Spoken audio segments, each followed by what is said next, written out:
Hi, and welcome to another episode of Hackers Misadventures in Scale Modeling. Today we're going to do a book review, but a PDF book review by KLP Publishing. Now, on their website you can download different PDF books that's on their list. So I have a couple of the books now, and they're very interesting. And they're well written with good information. Now, the book we're going to be looking at today is their latest one, the British Phantom book. So let's pull that up. There we are. The Joys of Modern Technology. Anyways, it's a love-hate relationship, let's face it. Anyways, I have read this book, and it's a very interesting book. So let's have a look here. Now, having read this book, I found that it's very informative. It's got a nice cover. I like the cover. There's also a Royal Air Force version coming out, because this is volume one of two of British Phantoms.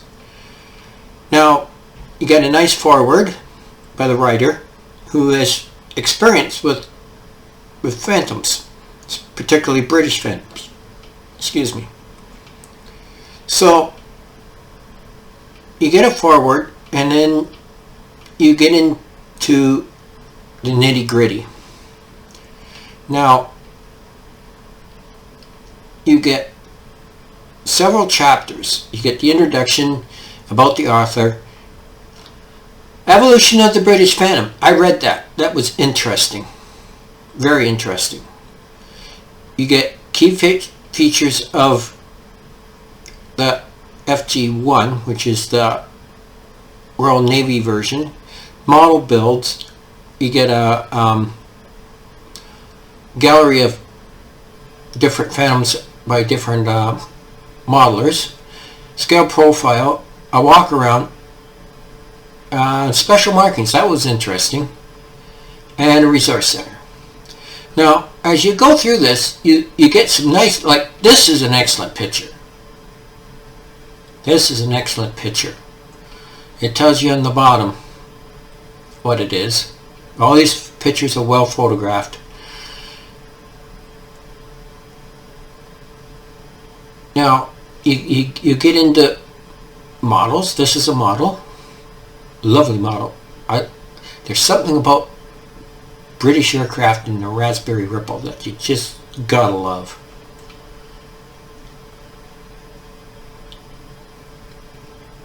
Now, this is from the Ark Royal. The Ark Royal was the only British aircraft carrier operating Phantoms, because nothing else was big enough, from what I read here anyways.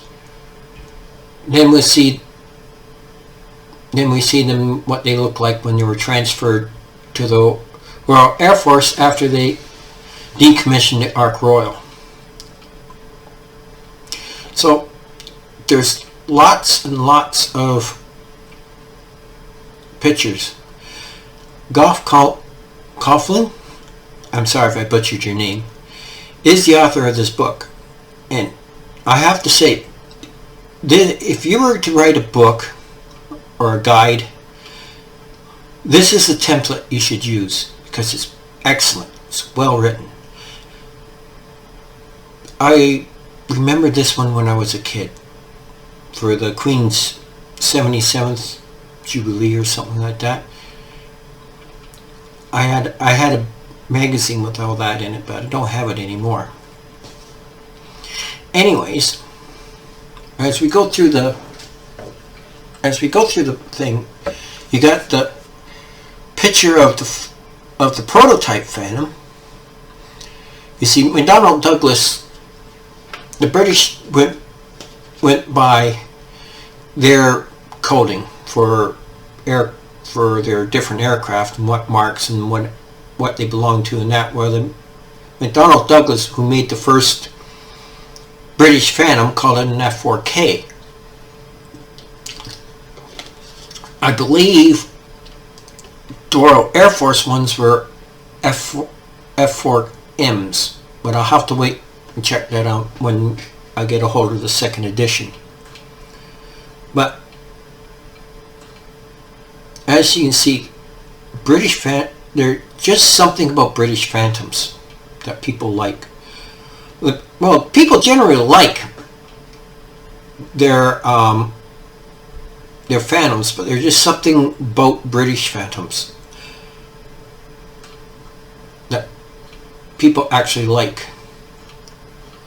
So we see the typical flight deck on the Ark Royal. You got what do we got here? We got Gannons and Buccaneers and Phantoms on the deck there.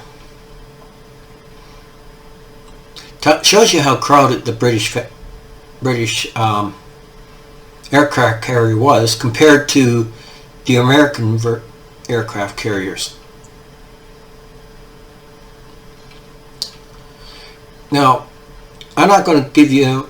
Ooh, nice. Anyways,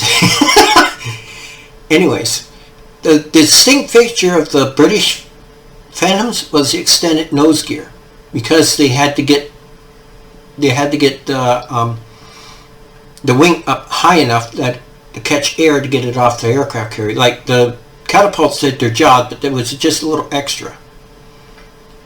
If you read this book, you'll find there's a lot of information about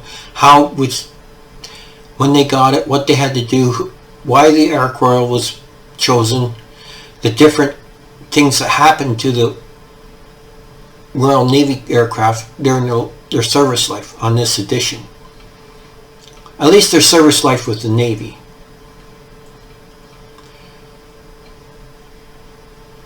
You see, this is what they look like when some of them look like after they were transferred to the Royal Air Force. So you got to... This is the thing. When you build a Royal Navy or Royal Air Force, you got to figure out what mark. Like, you'd have to go by the serial number. That tells you whether it was a Royal Navy plane or an Air Force plane, and you got to build it accordingly if you want to do certain aircraft with certain markings. This book will tell you everything you need to know. I have read it through. I spent an evening with a glass of Jack Daniels, and I sat down and read it. And I was totally absorbed in it. As you notice, you see, tail's different here. This is what you got to watch out for.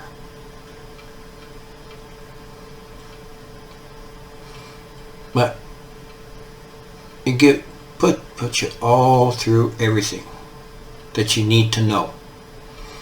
What they had to do to get the Sperry engines in it and everything.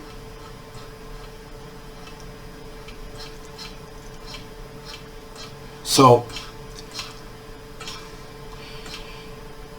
and that is basically it.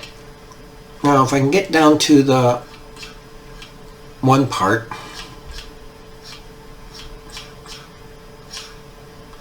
you got, see, there's the extended landing gear.